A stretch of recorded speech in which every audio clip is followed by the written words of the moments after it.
a lecturer at the École supérieure de physique et de chimie industrielle de la ville de Paris since 2003, and in 2009, he made a thematic reconversion toward the history of science to become a researcher at the Alexandre Couilleret Center, which is a lab from the École des Hautes Études en Sciences Sociales, the CNRS, and the National Museum of Natural History.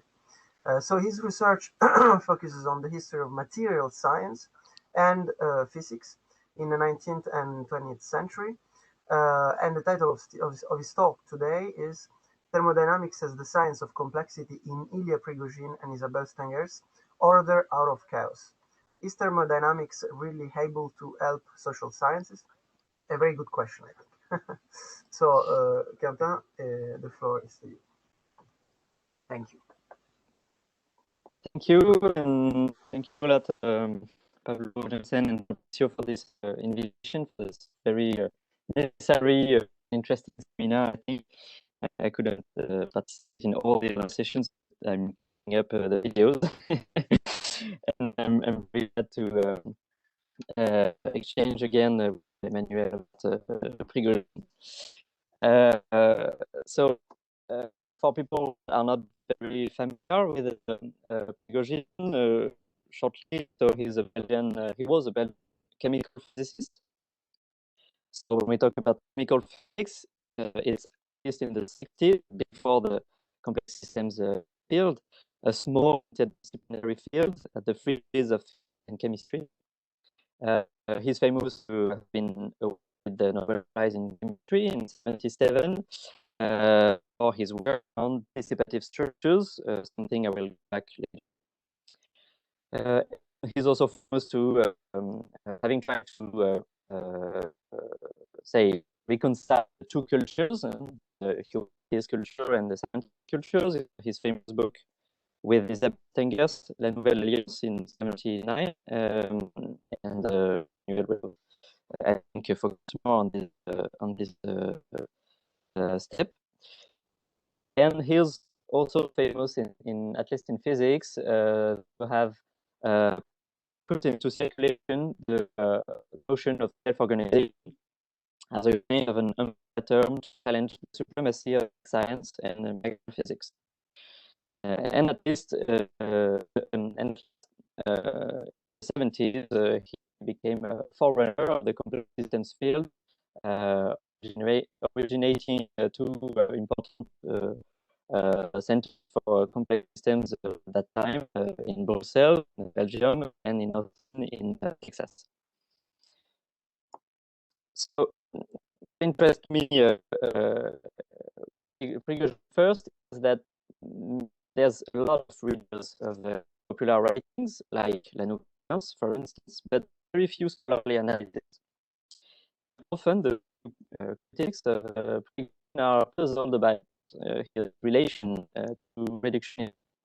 For instance, Olympia Lombardi, professor of science, wrote not so long ago an entire paper to show that Prigogine was a pluralist in his epistemology. But she concludes by saying that it doesn't work if you look at his scientific writings. So the conclusion of the paper, for instance, and involved in the program of establishing the foundations of objective irreversibility, Prigogine seems to forget his philosophical stand. What I think is his philosophical stand. By contrast with his pluralistic claims, in the scientific context, his discourse is closer to a more traditional reductionist viewpoint, according to which it is necessary to discover the single true description of the world. But it doesn't really work. Another example is a recent book about physicists, statistical physicists working in complex system field, and more interestingly, they underline the fact that Prigogine's positions are difficult to tackle because they change in time. And for my part, I think I must add, the question is what kind of reductionism Prigogine would adhere or distinguish himself, because if you want to agree on anti-reductionism, you need to agree with the precise definition of reductionism you oppose, and that's often a missing step in this discourse. So, clearly, I think I have 2 minutes, the first part, I'll say discuss what did change in pre-Gaussian thought and what didn't. I distinguish between roughly two pre-Gaussian, and the second part focus on the in-between period, 65, 75, and the crackling of the first pre-Gaussian before beginning of what I call second pre-Gaussian. And the third part, I will just well think of the sort of as a negative legacy of pre-Gaussian complex field. First two parts come from my master's thesis. Third part is more speculative, but I think link the subject to contemporary questions. So did change and did that in Gaussian. First iteration of pre-Gaussian thoughts, called, I think, thermodynamic evolutionism. So what do I mean by this? First philosophical inspirations are from Henry Bergson, famously, the French philosopher, and also less than Bergson, also Herbert Spencer. So Bergson and Spencer were two philosophers belonging to this evolutionism, philosophical evolutionism movement at the end of the 19th, beginning of the 20th century. So by philosophical evolutionism, I have to clear that we don't talk about Darwin's so-called theory of evolution. It's a philosophical movement preceding Darwin's theory, and its first model is not evolution of species, actually, but epigenesis. So an example on the right, namely the formation of biological structures from an homogeneous egg during embryogenesis. And so Darwin's theory was called at first theory of evolution, but has been conflicted with philosophical evolutionism, and actually Darwin was a very fan of the name theory of evolution. But just to explain what is the core of philosophical evolutionism, a quotation from Spencer: evolution is definable as a change from an incoherent homogeneity to a coherent heterogeneity, accompanying the dissipation of motion and integration of matter. So it's roughly the idea that there is a natural law, lead at all scales, governing the history of the universe towards heterogeneity, a kind of cosmological law, if you want. So today, actually, we will talk about in terms of a law of increasing complexity, which is the holy grail of a lot of complexity in the sense. But pre-Gaussian, unlike Bergson, Spencer was a physicist. So he thought all natural and social and phenomena and whatever exists in the universe can be described in the terms of physical theory. So he was in search for physicalist evolutionism, especially evolutionism based on thermodynamics, especially the famous law of thermodynamics of irreversibility, thing that exists in the world, irreversible phenomena, and we can actually quantify irreversibility. That's what we call entropy. So the project of Prigogine, his entire life, I think, can be summed up saying that he was in sort of a quantity derived from entropy, whose evolution would explain a general tendency towards complexity in organisms, species, ecosystems, societies, the universe. As he said in the 25 paper, René Lefebvre, a gradient of evolution, a physical thermodynamic theory of a gradient of evolution.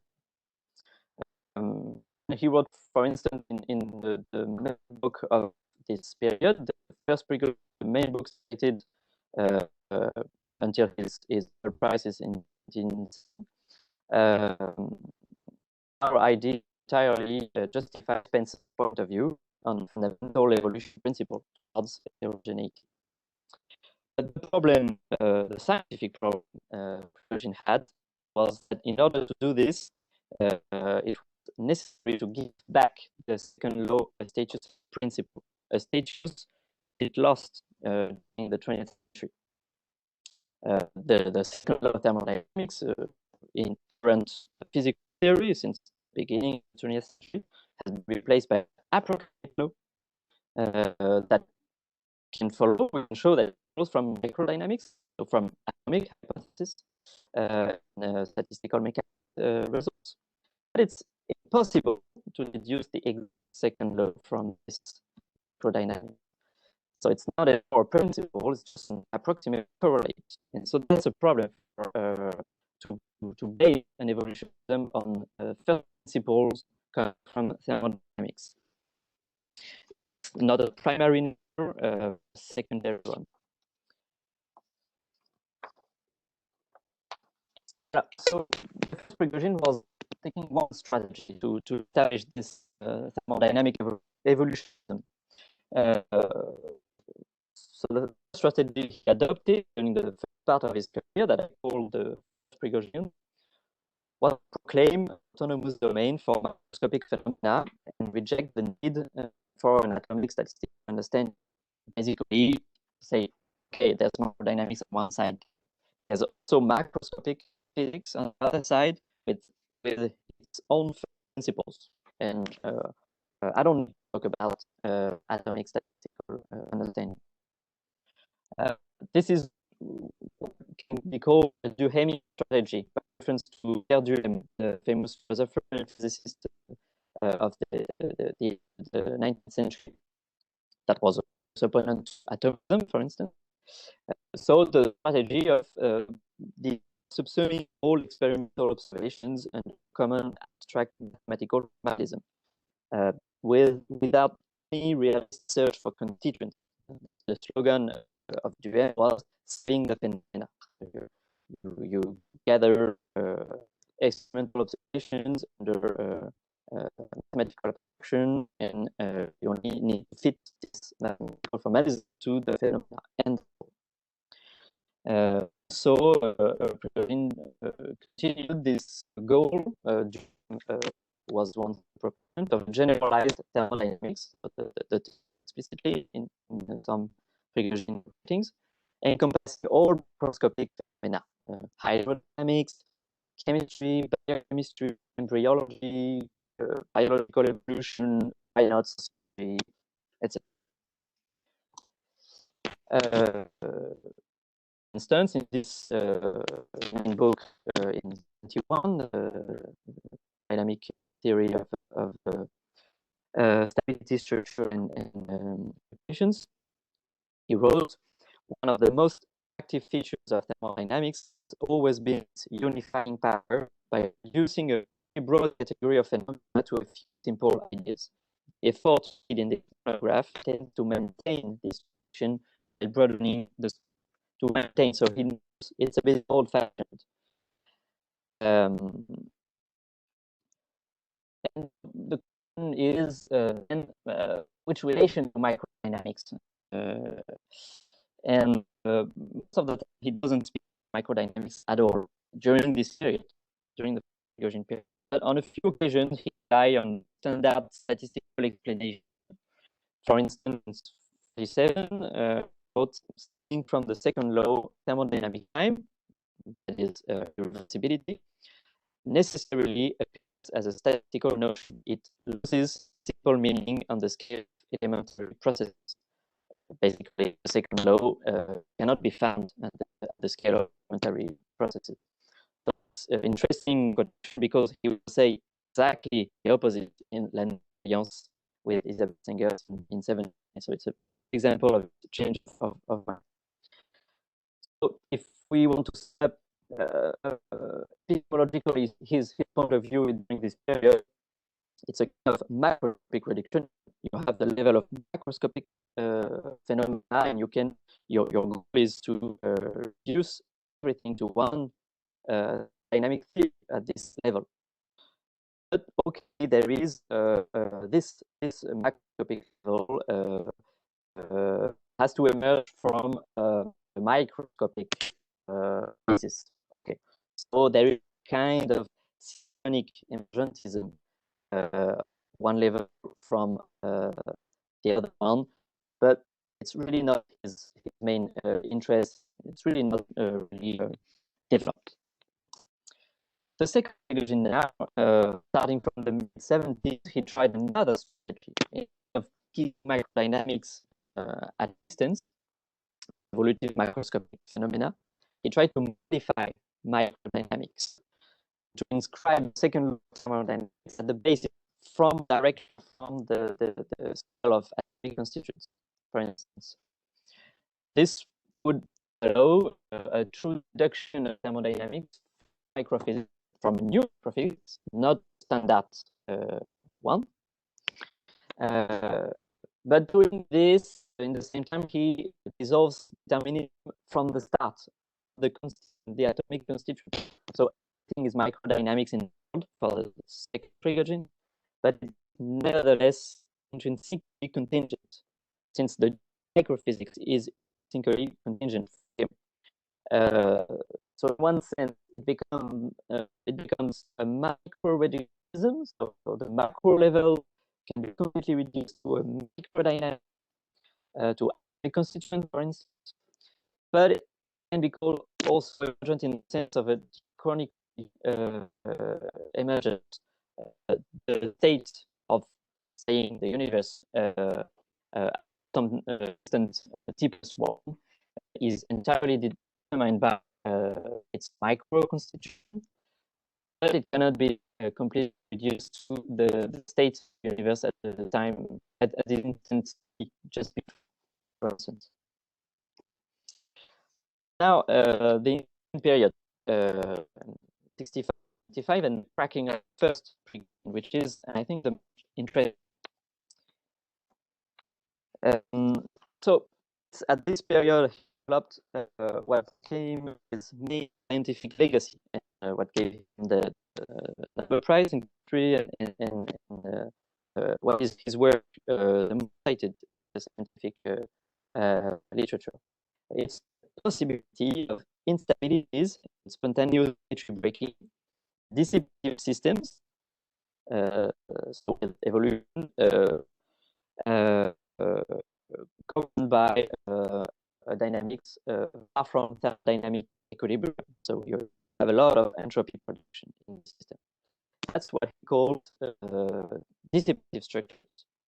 And at the same time, as an illustration of this possibility, he produced with, especially with Grégoire Nicolis and René Levert, his two, at this time, PhD students, a reinterpretation of Turing's model of morphogenesis, what famously known today as the reaction diffusion model, published in 1952 at first, and a reinterpretation in connection with chemical radiations that was a bursting interest at this time, at the 60s and the beginning of the 70s.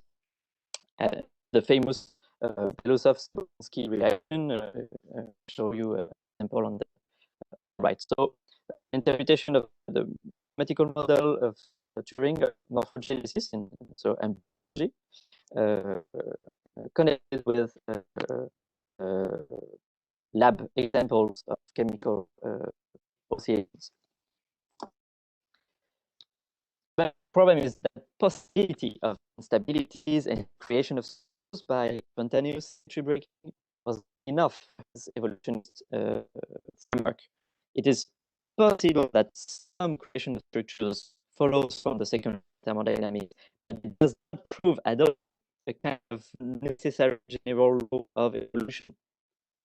He wrote it in the Principles with Nicolis in 67. Fortunately, at present, we have no general theory that will enable us to decide which system of instability may effectively arise. And actually, there is still no general theory saying it's something that became at odds with this Duhiggian strategy. Instead of a unified theory explaining all the possibility of structural creation, the macroscopic world, it became a kind of opology of different processes into situations, but no united formalism. His formalism cracked with the very work that became his legacy. A significant fact that I think is really that point of view is the fact that Turing's model became central in his work starting from 1967. He was one of the men to propose this model that was forgotten during 15 years. It was completely interesting to in 52. Actually, Prigozhin Turing 52 in Manchester, while Turing was making the last sections to the paper, and he discussed the paper with, and I think he probably talked about the fact that thermodynamic irreversibility is necessary to the model. But at this time, it was completely interesting to him because precisely it's difficult to put into a unified dynamic formality. And finally, it's also at this period that he put into calculation self-organization as a kind of a rallying cry to challenge science domination. Self-organization is the same paper about the Turing model in 1967 with the police. Actually, self-organization can be seen as a weakening of this theoretical framework of the first Prigozhin to renew the old-fashioned generalized dynamics project that was nowhere, and instead self-organization became a kind of term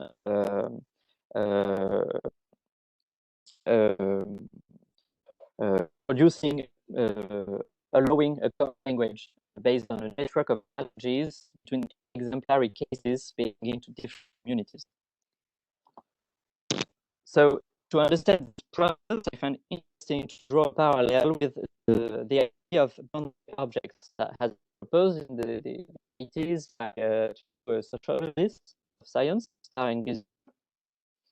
So they explain boundary objects like that. Boundary objects are objects that are both plastic enough to adapt to local needs, and the constraints of the several parties employ them, yet robust enough to maintain a common identity across sites that will be structured in common use and become strongly structured in individual site use. These objects may be abstract or concrete.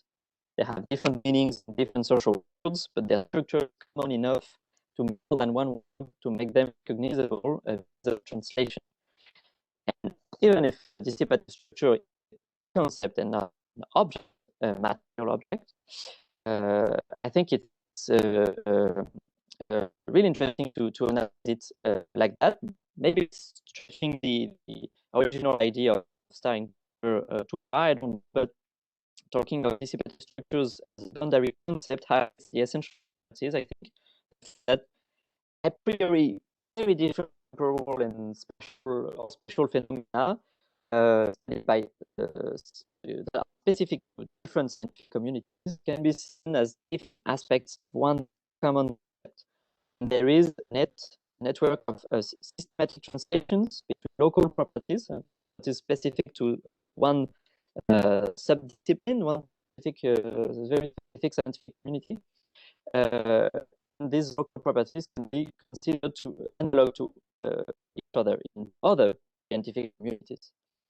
So, for instance, in the Prince's paper, Jean and Nicolis, that this total chemical affinity may be considered as the chemical constraint in reaction diffusion Turing's model, in close analogy with imposed adverse temperature gradient in the convection Bénard problem. Bénard problem being a famous hydrodynamic instability. You know, when you have a layer of fluid and you heat from below, and then at some threshold you have convection cells. That so there is an analogy between different properties, the temperature gradient on one side, and example specific to hydrodynamics, and thermodynamic property, the chemical affinity, is really not only of physical chemist and chemical physicist. So if we follow this network analogy around the standard concept of dissipative structure, we can see papers after papers how these analogies are connecting different exemplary cases belonging to different scientific communities.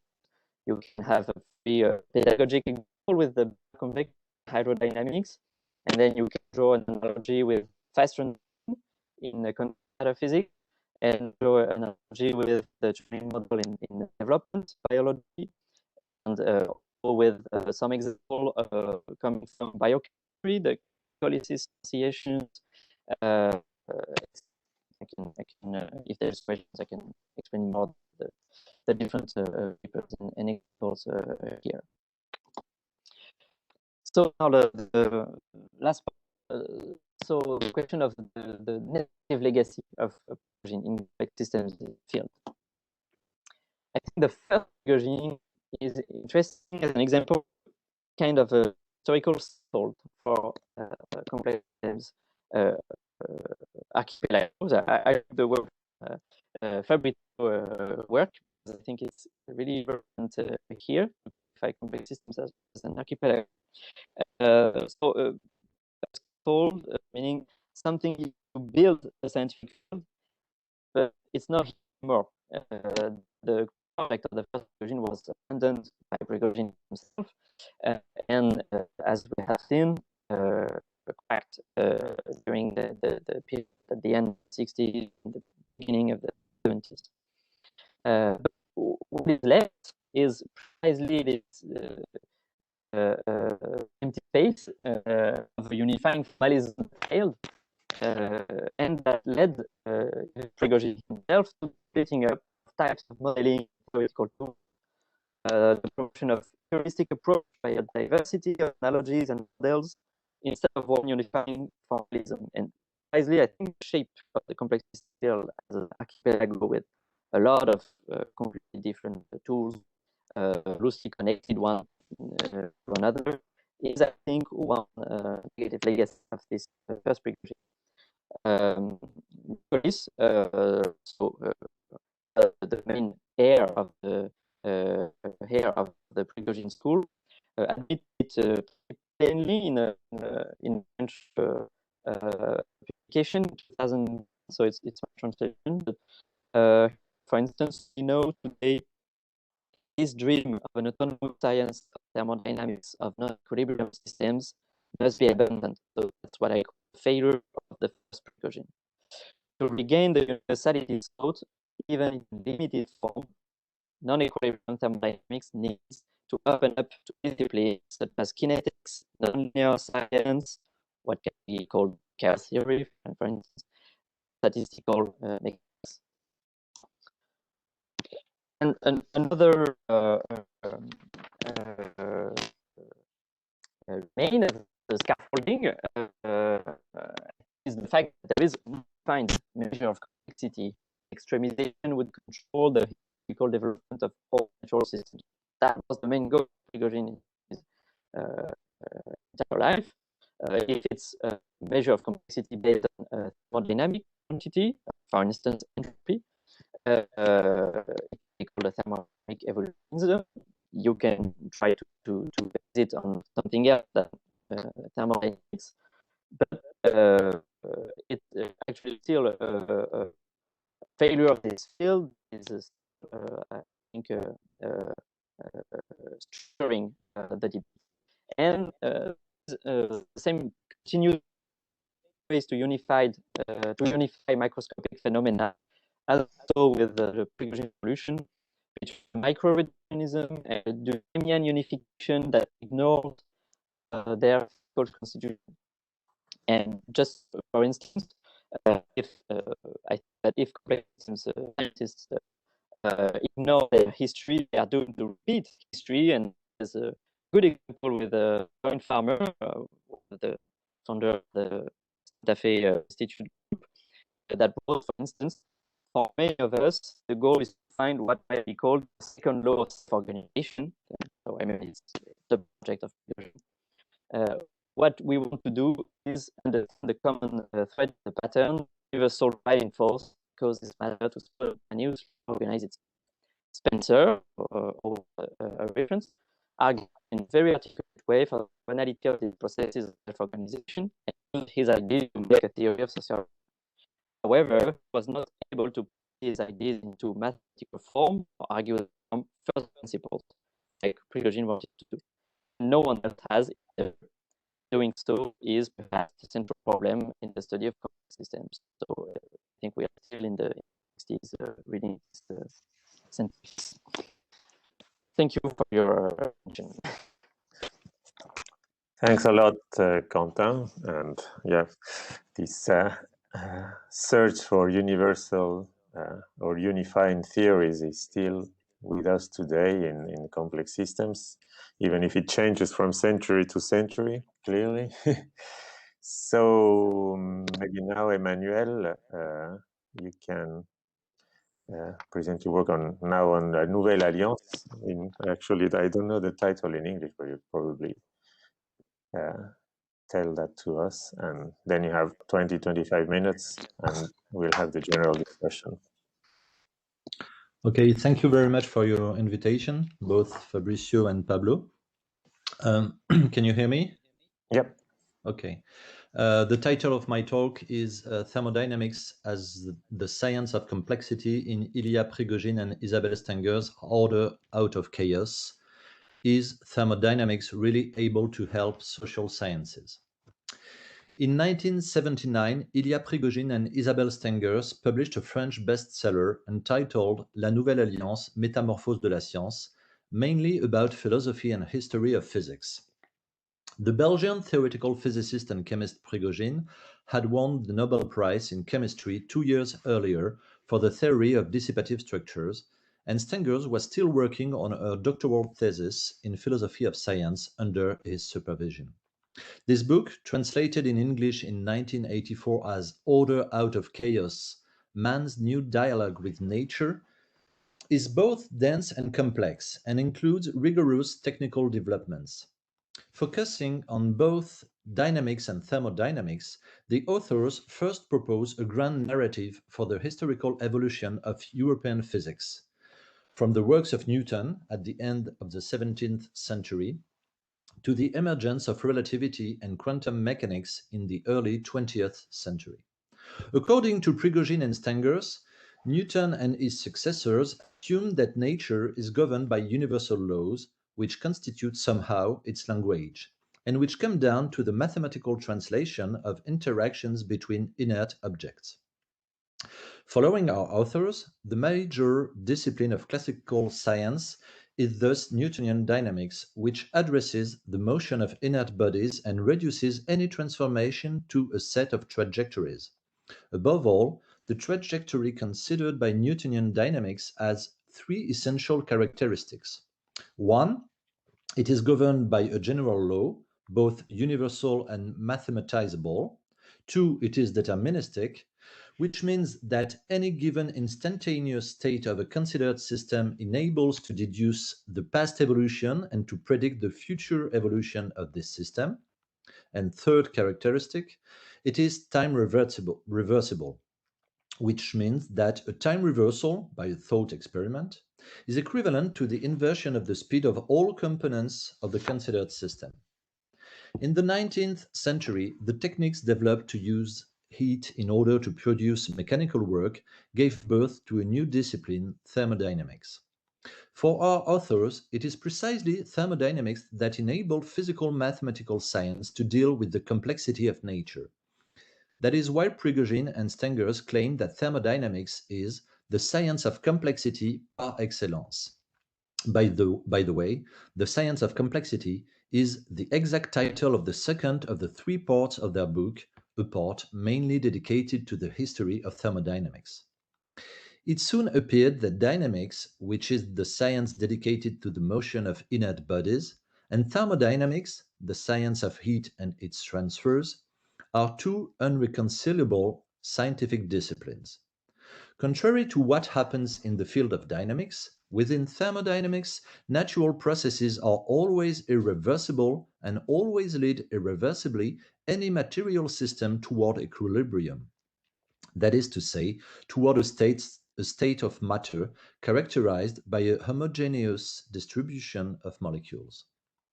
Within their grand narrative, the authors also focus on the two so-called scientific revolutions of the early 20th century, relativity and quantum mechanics. In some respects, and this is why the term revolution is often used to describe them, these two theories represent a scientific break with Newtonian science. With the introduction of relativity, two scales of speed can now be distinguished. Objects whose speed is close to the speed of light have a qualitatively different behavior from other objects. Relativity thus signals, in a way, the end of the hope for a unique scientific description of the universe. As far as it is concerned, quantum mechanics invites us, according to the two authors, to give up the concept of homogeneity of the universe. In its framework, there are two scales of mass for objects in nature. A quantum object, like an elementary particle, an electron, a photon, etc., does not have a behavior analogous to that of a macroscopic object. Indeed, for a quantum object, we can no longer speak of trajectory, and this notion is replaced by that of wave function to describe the temporal evolution of a system. With quantum mechanics, the universal Galilean object is no more. However, say our authors, despite these scientific breakthroughs, relativity and quantum mechanics share an essential characteristic with Newtonian dynamics. The trajectories of relativistic objects, like the temporal evolution of the wave functions of quantum objects, are still deterministic and time reversible. During the 20th century, dynamics has gradually established that, even in the world of macroscopic objects, the concept of trajectory is an idealization, a borderline case. As early as the end of the 19th century, the French mathematician and physicist Henri Poincaré had shown that the Sun-Earth-Moon system, and a fortiori the solar system as a whole, are non-deterministic systems, which means that it is impossible to determine with certainty whether the current periodic trajectories of the planets will be stable in the long term, or whether the planets will end up moving irreversibly away from the orbits we know. Newtonian dynamics and its ideal of reversible trajectories are finally, according to the authors, only simple particular cases of a general case well described by recent thermodynamics. Prigogine and Stengers conclude from this great fresco of the history of physics that scientists are now confronted with the qualitative diversity of natural phenomena, and that, in most cases, they must limit themselves to statistical descriptions of singular and irreversible situations. In Order Out of Chaos, the authors also describe the recent developments in thermodynamics, insisting on the work conducted in Prigogine's group at Brussels University. After the theoretical studies by Prigogine and his collaborators, a consensus has rapidly emerged about the idea that, far from equilibrium, material systems may turn out to be unstable. In this case, simple molecular random fluctuations may amplify and finally have large-scale effects. Irreversible processes taking place far from equilibrium may thus create local structures within which, as in the living world, matter is no longer distributed homogeneously. For these new states of matter, Prigogine and his collaborators chose the name dissipative structures. According to Prigogine and Stengers, these recent developments in thermodynamics allow to propose a new synthesis between dynamics and thermodynamics. Prigogine and Stengers thereby argue that the central principle of Newtonian dynamics, time reversibility, is a limiting case of the more general property of irreversibility of transformations of matter. Out of equilibrium thermodynamics would thus be able to reconcile the determinism of equations predicting the stability of a given macroscopic system and the random characteristics of microscopic fluctuations within this system. The deterministic aspect of thermodynamics would explain the large-scale effects of microscopic contingent events. Finally, at the very end of their book, Prigogine and Stengers claim that the world of modern alliance, which means the world of Newtonian science, is indeed dead, and they announce the advent of not of one, but of several new alliances.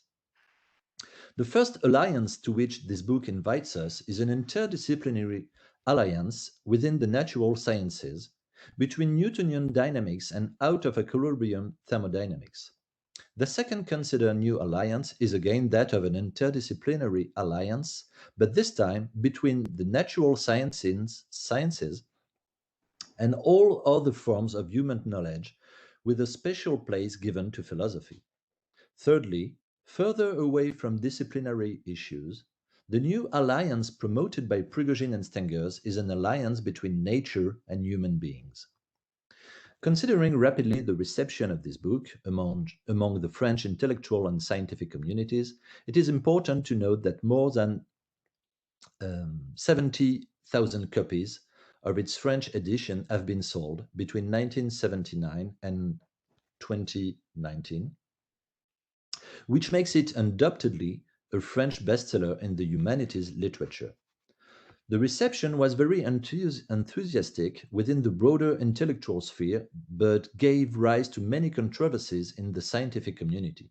In particular, there was a debate about the issue of determinism, first raised by the French mathematician René Thom, founder of the so-called catastrophe theory. In July 1980, Thom wrote an article in the French intellectual journal Le Débat, in which he accused the authors of having a, I quote, par excellence anti-scientific attitude. End of quote. In his opinion, Prigogine and Stengers' description of the impact of microscopic fluctuations on the stability of macroscopic systems amounts to, I quote, coating the skeleton of determinism with a layer of statistical fat. End of quote. I will now show that this book may be seen as an attempt to promote Prigogine's thermodynamics as a new foundation for physics. In this perspective, Prigogine and Stengers insist on the continuity of quantum mechanics with Newtonian dynamics, with which it shares an essential characteristic, time reversibility. Schrödinger's equation is indeed time reversible, but the authors seem to elude the fundamental irreversible dimension of measurement in quantum mechanics. For Prigogine and Stenger, the decisive rupture in the history of modern science has been the taking into consideration of irreversible processes far from equilibrium. In such a narrative, the great names of the history of recent physics are no longer Albert Einstein, Niels Bohr, Erwin Schrödinger, or Werner Heisenberg, but rather Rudolf Clausius, Ludwig Boltzmann, Lars Onsager, and Ilya Prigogine himself. Regarding this alleged contemporary rupture in the history of physics, Prigogine and Stengers use the aforementioned expression, scientific revolution, and compare this rupture with the one brought by Newton in the late 17th century. They pretend that Newton's synthesis of physics failed to be complete since it was unable to describe the irreversible transformations of matter, whereas Prigogine's thermodynamics allows for a complete synthesis of all physics. Order out of chaos may thus be understood as an attempt to replace Newtonian science by a supposedly more complete Prigoginian science. But our authors go much further, insofar as they attribute to out-of-equilibrium thermodynamics a very extensive interpretative power. For them, thermodynamics can be used outside its physics context of elaboration and can be very helpful to interpret and model a great range of biological, ecological, economic, social, and even psychological phenomena. Prigogine and Stenger thus propose on several occasions to model or interpret social behaviors using the recent discoveries of this new thermodynamics.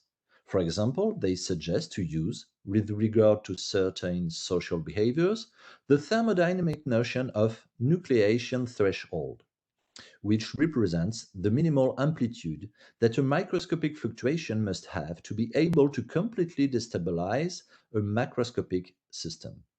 Indeed, they assert, I quote, "to hope that the concept of nucleation can have a meaning in the study of social phenomena," end of quote, while taking the precaution of specifying that they express themselves, I quote, "in a mode that intends to be suggestive and not demonstrative," end of quote. They claim that thermodynamic descriptions by analogy could explain, I quote again, "the innovative power of minority groups characterized by a marginal situation in relation to the dominant circuits, or why the rapidity of the circulation of information contributes to maintaining any event in insignificance," end of quote.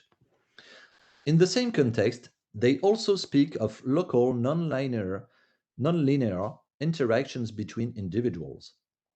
However, as much as they define the notion of linearity and thus of non-linearity in a very rigorous way when it comes to thermodynamics of molecular systems, the use of this notion can seem much more risky when it comes to interactions between human beings. Further on, they invoke the kinetic equation of chemical reaction as, I quote, "a quantitative formulation of the Darwinian idea of the survival of the fittest," end of quote. Prigogine and Stengers further write that thanks to the thermodynamics of irreversible processes, I quote, "other situations in biological evolution may be investigated using models similar to the logistic equation," end of quote. After having moved happily using nonlinear thermodynamics from chemistry to molecular biology and then to ecology, our authors go so far as to suggest that this formalism can just as easily be applied to the competition between technological innovations in human societies.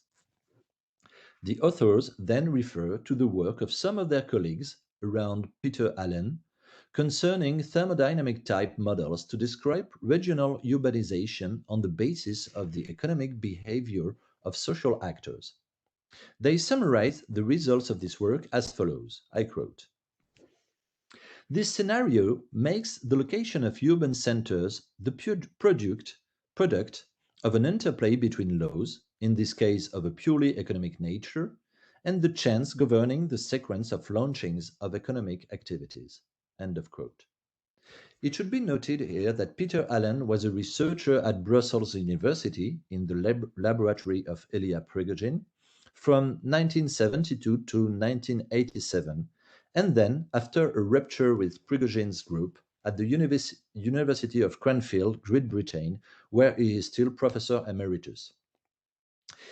In a 2015 interview, Stengers gave me retrospective explanations about his work at this time. I quote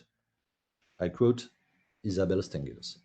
"It's true that one of the things that had to be negotiated here was the status of the social models, because there was a point where people got into it and then there was a breakdown. Because that was a danger, but let's just say that I was more able to take sides here than when it came to physics itself. The one that really worried me was a tolerance threshold model, which makes neighborhoods differentiate between blacks and whites, rich and poor, on the basis of a more or less homogeneous situation. So that was dynamite. And it removed everything that amplifies and stabilizes the thing, namely the cost of the land, all the socioeconomic dimensions, all that proved that other things are at stake. That's what the rupture was about, because there we can really talk about dangerous naturalization, where we could come and say, we can do anything about it. Humans are like that, you see. A little difference is enough and crack, ghettos are formed.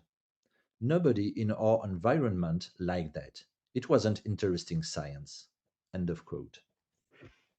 That being said, one may nevertheless wonder whether the two authors are not reproducing, with out of equilibrium thermodynamics, the kind of reduction of complexity, of simplification of real situations, which was one of their main recurring criticisms against Newtonian science. Does it really make sense to distinguish, as the authors do, between linear and nonlinear social interactions? Doesn't this amount to postulating that the possibility of a mathematical description of human relations in society? While their essential criticism of Newtonian science was precisely based on its conviction that innate nature could be read in mathematical language, it seemed that Prigogine and Stenger sometimes applied the same type of mathematical reductionism to the case of living nature. Certainly, the authors tried to reassure their readers by specifying that, I quote, between the perspective that they have just attempted and a general theory of society, there is a great distance. End of quote. Nevertheless, in their work, they promote out many times a really large extension of the field of thermodynamics. Indeed, they lend to thermodynamics of irreversible processes far from equilibrium a power of interpretative generalization which would potentially go from inert objects to human thoughts, especially when they write that this new physical theory, I quote, involve a distinction between states of the system in which all individual initiative is doomed to insignificance on the one hand, and on the other, bifurcation regions in which an individual, an idea, or a new behavior can upset the global state. End of quote. It seems important to recall here that the individuals originally considered by out of equilibrium thermodynamics are molecules or other microscopic particles, but in no way, as Prigogine and Stenger suggest here, human beings and much less ideas. If it is undeniable that the developments of thermodynamics have made it possible to better understand certain natural phenomena, certain behaviors of living matter, which completely escape Newtonian science, it is perhaps exaggerated to confer to these developments the possibility of interpreting the social or even psychological behaviors of humans. Consequently, order out of chaos can be read in some of its aspects as an apologetic narrative, like the announcement that, where Newtonian science had failed to propose a complete description of the world, the thermodynamics of irreversible processes far from equilibrium would be able to achieve such a synthesis. Out of equilibrium thermodynamics would thus be able to achieve the alliance between natural sciences and human and social sciences, but a singularly asymmetrical alliance, since it is characterized by the hegemonic interpretative dimension of this new thermodynamics. Questioned in 2015 about this interpretation of their work, Isabelle Stengers indeed recognized, I quote, the possibility that this may be understood as the good news brought by physics. She added, and I quote again, one of my great disappointments, which I have learned, is that for many, order out of chaos was the good news for everyone, for historians, for sociologists, for all those who were going to be able to take the event seriously, thanks to physics. End of quote. She even acknowledged that Prigogine was personally situated in this perspective. I quote, let's say that Prigogine's fantasy was indeed, it is physics that allows the alliance between the knowledge of the world in its diversity and the laws of nature. So yes, it gives physics the role of God, who swears that he will no longer drown the world. In his youth, Prigogine had read a lot of Bergson, but he felt that Bergson could write all this because he didn't yet know the physics of Prigogine's time. He couldn't help thinking that he had solved Bergson's philosophical problem. That was obviously how Prigogine read Bergson and the others. He would read them and say, oh yes, how right they are. Now I can say it. That's the montage of order out of chaos, between someone who believes it and someone who doesn't. End of quote. I thank you for your attention. Thanks a lot, Manuel. And as far as I understand, there are no new participants that don't speak French. So if there is someone, just raise your hand right now. Et sinon, nous allons aux questions en français. Voilà, je ne vois pas de réaction. Et donc, merci à tous les deux. Je confirme juste avec une petite anecdote avant de laisser la main à Fabrizio pour les premiers commentaires. J'étais allé écouter Prigogine à Lyon. Il était venu faire une conférence. Alors, je ne retrouve pas la date, mais c'était, on va dire, à la fin des années 90, je pense. Alors, je ne sais pas quand il est décédé, mais bon, il faut que ce soit compatible avec ça. Pardon, Ouais, il est décédé en 2003. Ouais, donc ça devait être ça, fin des années 90. Il avait fait une conférence, voilà, dans un cycle universitaire, et j'avais vraiment exactement cette intuition-là que, en gros, grâce à lui, la vie était possible. Enfin, la vie devenait possible grâce à lui. Et du coup, je lui ai posé la question comme ça, de manière un peu ironique. Si je vous remercie, Monsieur Prigogine, d'avoir rendu la vie possible, enfin un truc comme ça. Il n'avait pas du tout compris que c'était au deuxième degré. Il avait pris ça vraiment comme un compliment. Bon, donc ça va un peu dans ce sens-là. Ce n'est qu'une anecdote, évidemment, mais je trouve que ça résume bien le personnage. Et c'est vrai qu'il y a une tension, je pense, avec Isabelle Sengers, qui est quand même beaucoup plus subtile. Et voilà, bon, ça reste un peu une énigme pour moi, mais bon, voilà. Et Fabrizio.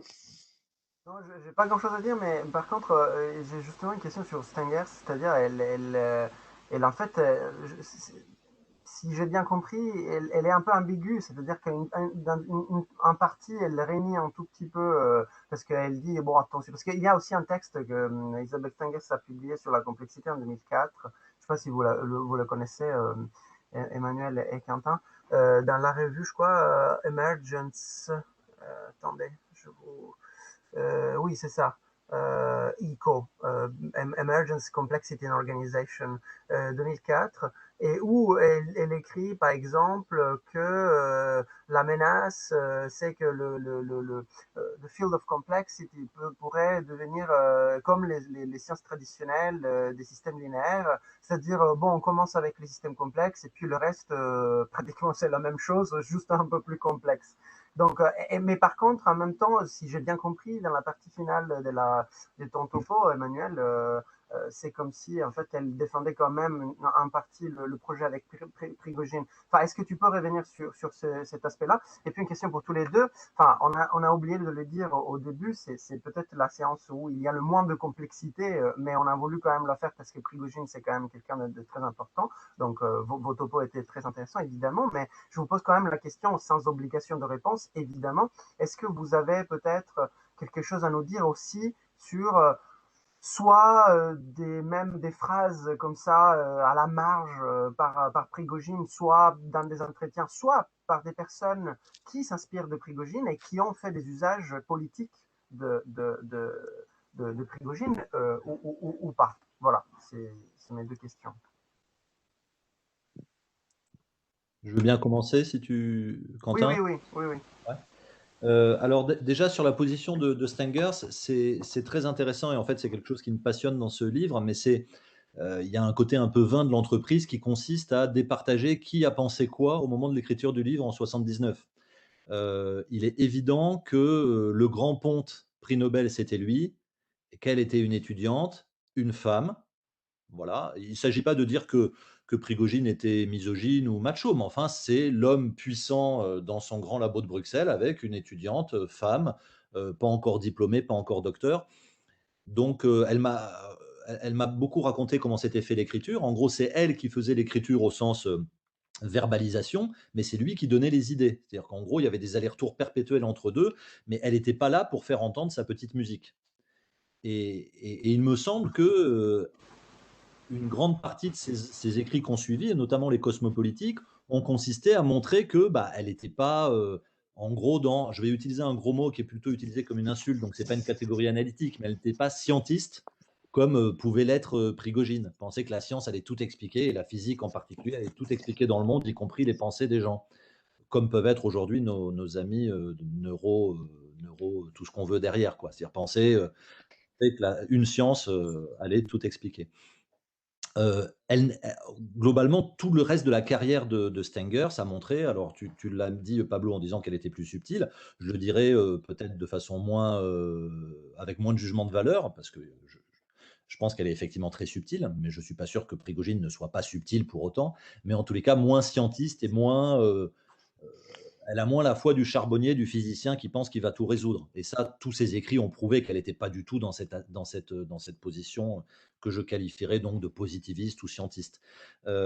Néanmoins, elle a évolué aussi, et c'est difficile de savoir ce qu'elle pensait vraiment à cette époque-là de ce que Prigogine voulait faire passer comme message. Donc je pense que c'est pas tellement une ambiguïté, c'est à la fois une position hiérarchique différente de la part des deux auteurs, et aussi le fait que elle a eu 40 ans derrière pour faire évoluer sa pensée et pour bien lever toutes les ambiguïtés qu'il pouvait y avoir dans ce livre. Et alors juste pour la complexité, et ensuite j'aurais beaucoup parlé, donc je donnerai la parole à Quentin, mais sur la complexité, c'est ce que j'ai dit à un moment, c'est que quand même c'est amusant parce que c'est à la fois un mot qui n'est pas du tout important pour Prigogine, il me semble. Hein. C'est vraiment pas un étendard, et je crois que c'est ce que dit Quentin aussi, hein, c'est que c'est plutôt auto-organisation ou d'autres structures dissipatives. Mais le mot complexité n'est absolument pas un étendard et une bannière pour Prigogine. Néanmoins, et c'est certainement le signe d'une époque, ils se sentent quand même obligés de baptiser un des trois chapitres, une des trois grandes parties de leur livre, la science de la complexité. Alors que, honnêtement, s'il n'avait pas voulu dire le mot complexité, c'était très simple, il appelait cette partie-là la thermodynamique, parce que c'est une partie qui ne parle que de thermodynamique. Mais il l'a appelée la science de la complexité, et il est écrit à un moment, au début des pages, je crois, de cette partie-là, la thermodynamique et la science de la complexité. Donc en fait, ça explique pourquoi complexité n'est pas un mot important pour lui, parce que pour lui, c'est quasiment un synonyme, et lui préfère revenir à la base historique, qui est d'utiliser le terme consacré de thermodynamique. Pour lui, c'est la thermodynamique. Avec même d'ailleurs une petite précision sur ce sens de pourquoi la thermodynamique est la science de la complexité. Eh bien, ça se comprend chez Prigogine et Stengers dans ce livre, parce que la définition de la complexité est extrêmement minimale et complexe, un système de plus de 2 particules. À partir du moment où vous avez plusieurs particules, et forcément quand vous avez un système macroscopique, là vous en avez plus que 10 puissance 23, donc vous en avez beaucoup, dès que vous avez beaucoup de particules, vous êtes dans le complexe. D'où le non-besoin d'élaborer plus en détail ce que c'est que la complexité. Voilà, la complexité, c'est dès qu'il y a plusieurs particules, et dès qu'on fait de la thermodynamique, on est dans la complexité. Je peux dire un truc avant de le donner de donner la parole à Quentin. En fait, j'ai perdu les détails parce que ça fait trop longtemps, mais dans mon premier mémoire au Centre Coiré, j'avais justement travaillé sur Prigogine et d'autres. Et Stengers, j'avais lu un essai qu'elle avait écrit dans les cahiers du CREA, hein, du Centre Recherche en épistémologie appliquée, fondé par Dupuis. Hein. Tout le truc était une sorte de réglage des comptes pour dire que en fait la vraie complexité, le vrai inventeur du truc complexité, c'était Prigogine, contre non pas le santaféiste, parce qu'à l'époque il n'existait pas encore, il s'est refondé 2 ans après le CREA, mais au CREA dès le départ la complexité est déjà là avec les sciences cognitives, parce que enfin voilà, mais dans le sens cybernétique, quoi, cybernétique et systémique. Et comme ça devenait extrêmement à la mode, et c'est comme si Stengers a dû dire non, mais attendez, mais en fait, Prigogine fait ça même avant Edgar Morin, Dupuis, Atlan et compagnie. Bon, bref. Tiens, Quentin. Ouais, j'ai essayé de noter des trucs, j'ai essayé de répondre un peu organisée. Sur la question, continuer la discussion directement sur ce que vous venez de dire de là, sur la question de complexité du système complexe chez Prigogine. Je suis tout à fait d'accord avec ce que dit Emmanuel dessus. Il y a une dimension promotionnelle, le fait de Prigogine d'attraper le terme complexité au passage, comme il l'a fait avec le terme chaos par ailleurs. Pour moi, c'est tout à fait représentatif de ce craquellement dans les années 70 de ce projet, où en fait, il continue à parler de thermodynamique, mais ça ne marche plus en fait. Quand on regarde ce livre de 77, Nicolis, Self-Organization in Equilibrium Systems, qui sera son deuxième livre scientifique le plus cité, dont le sous-titre, je crois, de complexité. Ah non, il dit structure, mais il parle beaucoup de systèmes complexes dans le livre. Il y a plein de choses, enfin la majorité du livre ne parle plus de dynamique. C'est des systèmes dynamiques, c'est de la théorie du chaos, c'est des bifurcations, c'est de la mécanique statistique, c'est plein de choses. Et la complexité va servir de pot pourri à Prigogine pour donner l'impression qu'il poursuit le même projet en parlant de thermodynamique, dans des références à Duhem, Bergson, etc. Mais en fait, en mettant plein d'autres choses, plein d'outils théoriques divers et variés qui n'ont pas beaucoup de rapport entre point de vue théorique, en fait. Et c'est pour ça que je dis que c'est la naissance de la negative legacy, l'héritage négatif de Prigogine pour le des systèmes complexes. C'est un discours qui est vaguement unificateur, mais derrière le thème complexité. Mais en fait, c'est un éclatement incroyable des outils théoriques, de modèles, etc. On accumule des choses sans se poser de questions sur les rapports entre eux.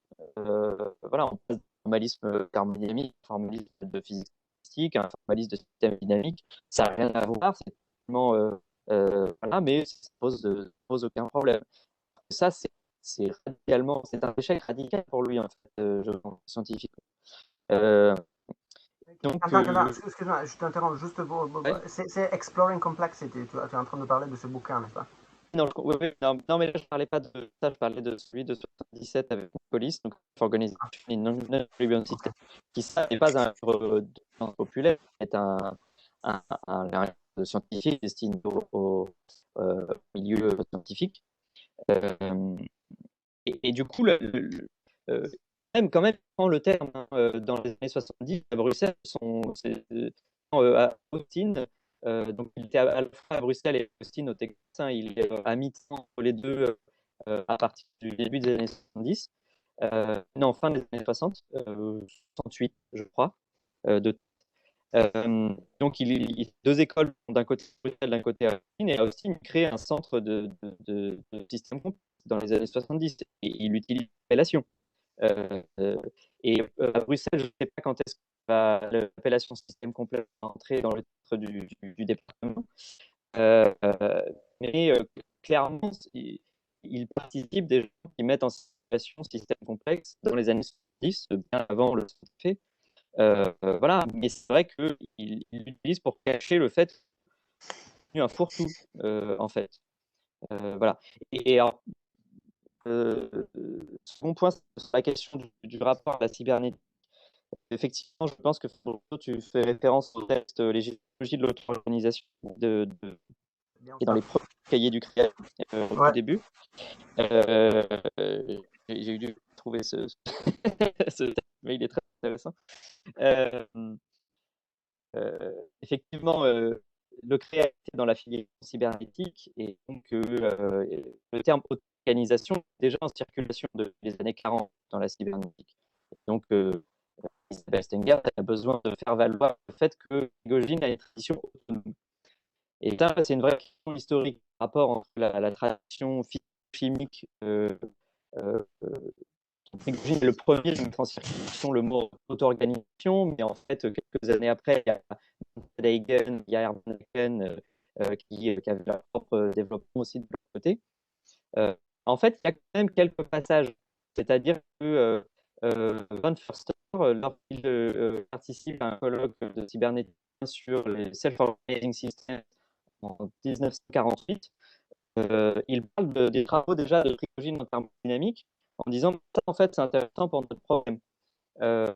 Ou encore le travail 1945 de Prigogine, qui est sa première vraie contribution scientifique, qui est le théorème de minimum de production d'entropie, et publié à l'époque uniquement en français. Il est recensé dans des lectures par Bertalanffy. Voilà, donc, et Prigogine cite Bertalanffy très tôt. Il ne cite pas du tout le cybernéticien, mais il cite Bertalanffy, qui est quand même une relation complexe avec les cyberneticiens. Il cite Bertalanffy dans l'allemand, il lisait l'allemand dès la fin des années 40 comme une inspiration, quoi, pour une interprétation physicaliste des organismes biologiques. Voilà. Donc c'est une vraie question, est-ce que c'est totalement autonome? Qui est le premier? Pas intéressant pour l'histoire des sciences, mais quels étaient les passages et qui a influé qui à quel moment? C'est très intéressant. Et pour moi, ça révèle le fait quand même qu'autour de cette question de l'évolutionnisme, un fil conducteur, je pense, à travers le XXe siècle, ignoré et qui est redécouvert tous les 20 ans. C'est fascinant pour moi. Et c'est ça peut-être la réponse que je pourrais faire à la question des usages politiques de Prigojine. Euh, je n'ai pas d'exemple précis, mais c'est euh, la citation de Farmer que je connais là, c'est-à-dire que on a des réinterprétations perpétuellement puissantes, vocatrices de cet évolutionnisme philosophique revit. Et on oublie les échecs scientifiques qui ont été derrière. Et c'est facile avec Prigojine. Alors, effectivement, dans le chat, il y a c'est Cocherel qui parle des communautés qui continuent à développer des principes d'extrémisation comme Prigojine.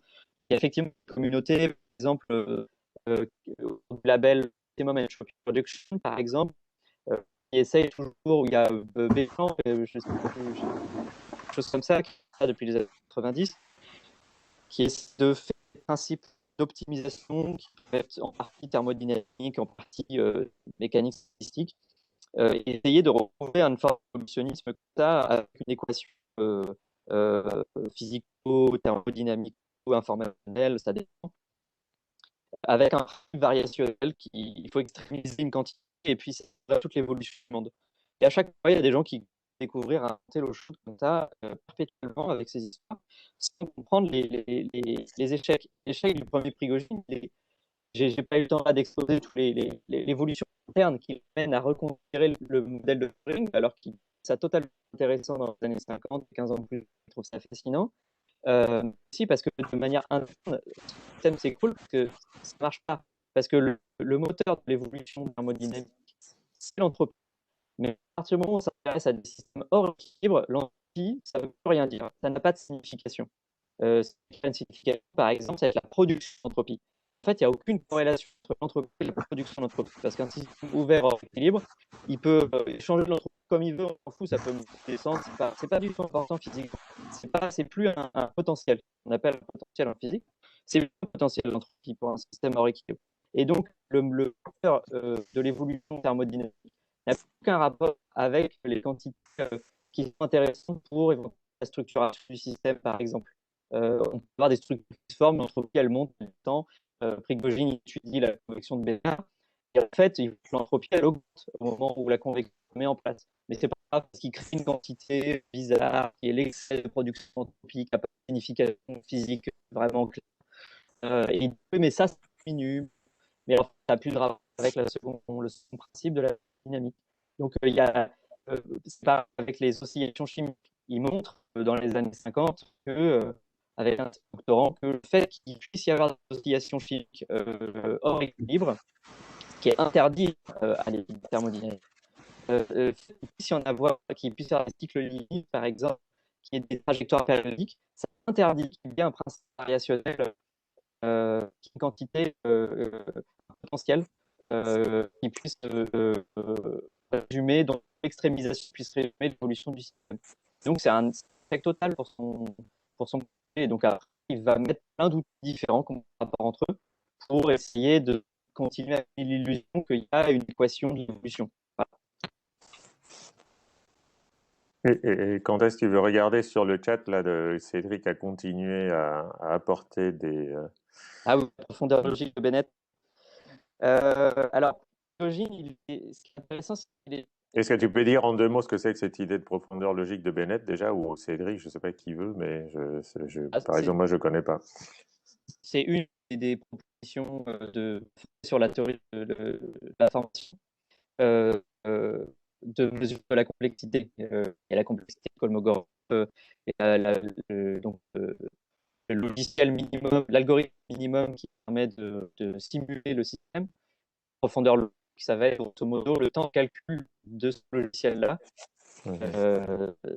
Donc, c'est ça que un fractal, par exemple, il suffit d'une ligne de code pour le fractal, mais il va falloir plus de temps de calcul pour le fabriquer avec. Voilà, donc la profondeur logique, ça comme ça. Mais en fait, il y a des gens qui essayent de faire des principes d'extrémisation à partir de conceptions issues de la théorie de l'information, comme la profonde logique de Bebel. Mais Prigogine, lui, il est attaché à la thermodynamique old school et il a toujours été méfiant vis-à-vis des approches informationnelles. Et c'est ça, je pense, que sa relation était complexe avec les cyberneticiens, que ça n'a jamais, il est toujours resté à distance du vocabulaire de théorie de l'information. Mhm. Je veux bien rebondir sur deux, trois choses. Oui, vas-y. Oui, vas-y. À moins que, bien sûr, quelqu'un ait une autre question. Hein. Non, mais vas-y, Emmanuel, si quelqu'un... On n'en a pas dans le chat, donc... Ouais, je voulais juste enfoncer le clou. Je suis entièrement d'accord avec ce qu'a dit Quentin. Je pense que l'utilisation du terme complexité est purement instrumentale chez Prigogine. C'est-à-dire, il s'en fiche de la complexité, c'est pas son truc. Comme le chaos. Il a beaucoup parlé de chaos, mais en fait, ce qui l'intéresse, c'est le fait d'avoir des trajectoires non déterministes. Ce qui l'intéresse, c'est vraiment le déterminisme. C'est ça le mot-clé. Et la réversibilité, ou plutôt l'irréversibilité. Donc, complexité, bah, il fait ce qu'on fait tous aujourd'hui aussi, hein, quand on veut des.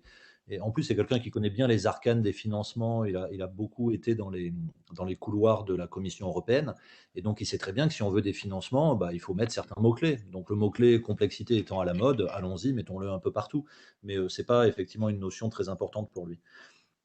Je voulais dire que j'ai un petit désaccord avec Quentin. Je ne suis pas sûr qu'on puisse dire que son projet a échoué. C'est-à-dire que, comme analyste extérieur, on peut dire, oui, voilà, avec une position de surplomb, il a échoué. Mais du point de vue de l'acteur lui-même, et quand on lit tout ce qu'écrit, et surtout, j'ai interviewé beaucoup de gens qui étaient dans le sillage et dans les proches collaborateurs de Prigogine, lui n'a pas du tout le sentiment d'avoir échoué. Pour lui, il est juste passé à une étape supérieure. Ce qu'il vit comme un échec, c'est d'avoir le prix Nobel en 77 de chimie et pas de physique. Ben, il se dit très bien. Il se dit très bien, j'ai eu que le prix Nobel de chimie parce qu'en gros, ce que je fais, c'est trop du macro. Je vais leur montrer que je suis aussi très fort en physique microscopique et donc je vais faire le lien entre tout le macro que j'ai fait pendant 30 ans et la physique microscopique. Et quelque part, il se vit, et c'est un peu aussi la geste qu'a écrite pour lui plusieurs années en faisant une sorte de biographie intellectuelle de Prigogine, écrite par Isabelle Stengers. Il se vit un peu, Prigogine, comme le nouveau Boltzmann. C'est-à-dire, en gros, il reprend là où Boltzmann s'était arrêté. Boltzmann a échoué à vraiment montrer que toute la thermodynamique pouvait se déduire de la dynamique. Eh bien, très bien, lui va y arriver parce qu'il va modifier la dynamique. Et donc, quelque part, moi, je ne pense pas qu'il le vive comme un échec, mais plutôt comme une volonté de montrer que ce qu'il voyait comme une grande unification par la thermodynamique n'est pas à voir comme en affrontement avec la dynamique, mais au contraire peut être complètement rendu compatible avec la dynamique newtonienne, pour peu qu'on fasse des ajustements dans cette dynamique. Donc je pense qu'au contraire, il passe à un degré de volonté de généralisation et un degré, on pourrait presque dire, de mégalomanie supérieur, puisque je vais réussir à unifier tout, le micro, le macro. Voilà, donc moi je pense pas que, je sais pas, échec c'est un mot qui me semble un peu difficile parce que ça semble vouloir dire qu'on a des critères, enfin Quentin, je te laisse bien sûr me répondre, mais que tu as des critères objectifs pour qualifier ce qu'est un échec ou un succès. Bon, et puis comme le disait Cédric Gaucherel, il y a quand même des suiveurs, il y a quand même des gens qui s'estiment être toujours dans cet héritage. Alors certes, ils sont pas très nombreux, et donc on peut pas dire non plus que ça n'a pas eu de suite, quoi. Donc je sais pas si on peut parler d'échec. Oui, c'est une remarque intéressante. Moi, ce que je veux de manière peut-être un peu provocatrice souligner en parlant d'échec du premier Prigogine, c'est-à-dire celui qui ramène tout à la thermodynamique et qui ignore les analyses mécaniques statistiques. C'est pour souligner qu'il est obligé de radicalement dire le contraire. À 20 ans d'intervalle, il dit l'inverse. Il dit vraiment exactement l'inverse. Et le second principe existe à l'échelle microscopique ou pas, il dit l'inverse. Et est-ce que. Et donc, du coup, c'est vrai que tout au long de son histoire, il est familier de contourner l'obstacle pour radicaliser ses idées. C'est la même chose avec le rapport thermodynamique.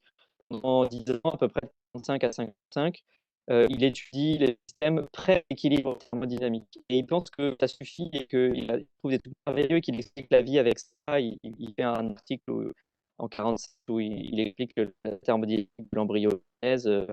Bref. Et puis, en fait, ça ne marche pas parce que ça ne permet pas de déduire une diminution de l'entropie du système. Et il prouve qu'en fait, il ne peut pas y avoir de structure qui apparaît près à l'équilibre. Et donc, du coup, il va essayer de tendre plus loin de l'équilibre. Mais en fait, c'est juste, si ça ne marche pas sur un domaine, je dis qu'en fait, il faut être plus radical dans les idées pour continuer. Donc, c'est vrai que le second Prigogine se présente, lui n'a jamais admis d'avoir changé de point de vue en quoi que ce soit. Et c'est pour ça qu'il rend sa réception très difficile. Parce que dans un même texte, il peut dire oui, j'ai toujours dit ça. Il fait une citation d'un texte d'il y a 20 ans qui, en fait, si on le prend bien, dit le contraire. Il dit non, mais moi, j'ai jamais changé d'idée, ça marche merveilleusement, etc. Mais quand on regarde les travaux scientifiques, vraiment, voilà, il y a des moments où il dit bon, c'est ça, et 20 ans plus tard, en fait, il dit le contraire. Dans ce sens, moi, je parlais de... Je pense que peut-être vous avez aussi des critères internalistes pour Quentin et externalistes pour Emmanuel pour décider d'un très échec juste. ou pas, peut-être. D'un point de vue externe, c'est pas un échec, je suis d'accord. Il y a une autre question, excusez-moi, il y a une autre question de Cédric, une question pour les SHS. Il semble que les sociologues rechignent à modéliser, en tout cas les constructivistes. La sociologie reste-t-elle intéressée aujourd'hui par les approches physiciennes, voire celles Prigogine-like? Qui veut prendre ces... C'est peut-être, enfin, moi, même les constructivistes modélisent. Hein, moi, je peux peut-être rebondir tout ça, mais sur ça, mais en fait, ça dépend de quelle manière on modélise. Si on modélise en ayant une certaine ontologie qui naturalise les systèmes humains, moi-même, je suis contre. Mais si c'est une modélisation qui respecte les ontologies et les théories des sciences sociales, il n'y a pas de problème. Mais bon, voilà, ça c'est. Je sais pas s'il y a d'autres qui veulent. Oui, ça je peux ajouter que, à mon sens, je ne sais pas si Cédric Gaucherel, vous étiez là la semaine dernière, mais le deuxième intervenant après Jean-Marc Lévy-Leblond, je me souviens plus son nom, qui parlait de la ville. Marc Barthélémy. Voilà, Marc Barthélémy sur la ville, il était, à mon sens, alors peut-être qu'il se réclamerait pas comme influencé par Prigogine, mais il faisait exactement le programme de Prigogine. C'est-à-dire, il utilisait la thermodynamique, ou disons, ouais, la thermodynamique non linéaire pour essayer de modéliser une partie. Bien sûr, il avait absolument pas la prétention, il a été très clair là-dessus, de modéliser l'ensemble de ce qui se passe dans une ville, mais un aspect du fonctionnement des villes par des modèles de type thermodynamique, de type Prigogine. Donc, je pense que ça existe encore, hein, pas mal. J'ai presque envie de dire, et là je donnerai raison à Quentin, que la postérité des idées prigoginiennes est peut-être plus grande aujourd'hui en sciences sociales, chez certaines personnes qui cherchent à modéliser des aspects de la société, que chez les physiciens eux-mêmes, qui sont passés à d'autres problèmes, qui se sont déplacés sur d'autres objets. Moi, je peux rajouter aussi le fait que toute l'école de Denis Pumin, Denis Pumin, géographe quantitativiste française, qui, à la fin des années 70, justement, elle veut renouveler la géographie par la physique. Et du coup, elle, avec sa copine de l'époque, je me souviens plus, enfin, une collègue, ils partent dans une école thématique tenue par Prigogine, Peter Allen et d'autres. Donc, et puis, il y a la géographie quantitativiste qui vient plus tard du Santa Fe Institute, et Marc Barthélémy, en quelque sorte, a comme filiation directe à la fois Pumin et l'SFI. Mais oui, Prigogine, du coup, peut-être il passe par là dilué. Je ne sais pas s'il le cite ou si ça m'inspire directement. Mais voilà, juste une précision, Marc est un physicien, pas du tout un sociologue ni un SHS. Oui. Donc il ne faut pas l'assimiler à quelqu'un de SHS. Je pense qu'il n'est pas là pour le dire, mais je le connais suffisamment pour le dire. Il est vraiment physicien, il reste physicien. Et après, je ne suis pas complètement convaincu par la filiation Prigogine et les outils de Marc au niveau, je veux dire, technique. C'est vraiment des outils de physique. Je ne sais pas, je ne connais pas suffisamment Prigogine. Je connais mieux Marc que Prigogine, donc je ne peux pas. Si tu veux, d'une part, j'ai bien compris qu'il était physicien. Alors, je me suis peut-être mal exprimé. Je n'ai pas voulu dire qu'il était sociologue. Ouais. Je voulais dire que ces objets étaient des objets de sociologue. La ville est un Oui. objet de sociologue. Bien sûr. Un physicien qui sort du domaine des objets inertes. Voilà. Mm. Et par ailleurs, je ne dis pas du tout que ces outils sont des outils de Prigogine. Là aussi, je me suis mal exprimé. Je veux dire que l'approche que Prigogine préconise dans la Nouvelle Alliance, qui en gros consiste à dire utilisons la physique statistique pour des objets de sciences D'accord. sociales. Ouais, Phi-stat, ok. Voilà, c'est ça que je veux dire. C'est Ok, utiliser la ok, physique d'accord. statistique pour regarder des objets sociaux, quoi. Mais j'ai l'impression que... Ça, je suis d'accord. Ouais, vas-y, Quentin. Pardon, ça, je suis tout à fait d'accord. Mais quand même, je maintiens que son projet global, lui, a disparu dans ces filiations-là. C'est-à-dire, c'est plutôt des gens, alors, à part des gens, notamment au sein de comme de Farmer que je citais là, ou des gens comme Stuart Kauffman qui ne citent pas Prigogine comme prédécesseur ou création, etc., et qui sont complètement dans la filiation du projet évolutionniste de Prigogine. Alors, sinon, les gens qui utilisent des outils qui viennent de Prigogine, notamment le modèle de réactivité diffusion, c'est beaucoup utilisé en éthologie, vous savez, les sociétés d'insectes, etc., ou en biologie mathématique. Bon, notamment, il y a des élèves de Prigogine, ça descend directement pour le coup de Prigogine. Mais c'était la citation de Nicoli que je donnais, c'est-à-dire l'idée qu'on peut aboutir à chercher un formalisme unifie tout ça en même temps, est abandonné chez ces gens-là. À Bruxelles, c'est plus du tout ce qui est recherché. Et c'est extrêmement abandonné. C'est l'idée d'une diversité. On peut mobiliser des modèles un peu à droite à gauche en fonction de ce qui marche pour étudier le phénomène en question.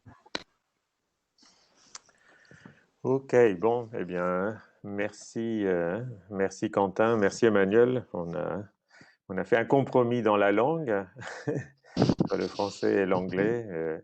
Merci pour les exposés très clairs. Je pense qu'on a beaucoup progressé sur la compréhension en disant en détail vraiment de Prigogine et de cette filiation-là et des rapports avec ces théories qui essayent d'unifier les systèmes complexes qui ont effectivement donné d'autres outils aujourd'hui avec une sorte de perte de l'histoire et disons d'oubli de l'histoire par les physiciens notamment, qui est effectivement un problème récurrent. Et donc, je donne rendez-vous à tout le monde lundi prochain pour le dernier séminaire sur les engagements épistémiques de la théorie de la complexité. Donc, on en a fait beaucoup plus que ce qu'on prévoyait, mais il y a quand même une fin. Et donc, on parlera de monétarisation des services écosystémiques et des forêts, avec Victor Lefebvre et Antoine Dolès. Donc, je vous donne rendez-vous dans une semaine pour le dernier. Alors, une petite annonce quand même, il est possible que fin mars ou début avril, on reprenne le créneau du lundi de 11h à 12h30 pour parler de complexité, révolution numérique. Voilà, est-ce que les outils numériques et la révolution numérique peut aider quel est son rôle en tout cas dans la gestion d'une société de plus en plus complexe avec, je sais pas, le crédit social chinois, vous voyez, avec des outils de contrôle écologique, d'émissions de carbone, etc., etc. Donc c'est une thématique qui a un peu à voir avec celle-ci. Et donc, je ferai un peu la pub peut-être lundi prochain et on vous tiendra au courant. Voilà, mais c'est encore sous réserve, disons, mais on veut profiter de la dynamique intéressante d'un webinaire comme ça qui se réunit à date régulière. On en saura un peu plus lundi prochain. C'est qui tu organises ça avec des gens de l'ICSI, en fait, toujours. Ouais. Hein, donc, c'est toujours un séminaire ICSI, mais c'est à confirmer, voilà. Okay. Bon, merci à tous. Hein, merci encore aux deux intervenants et donc à lundi prochain. Merci. Ciao, ciao. Merci, au revoir. Merci à vous. Bye.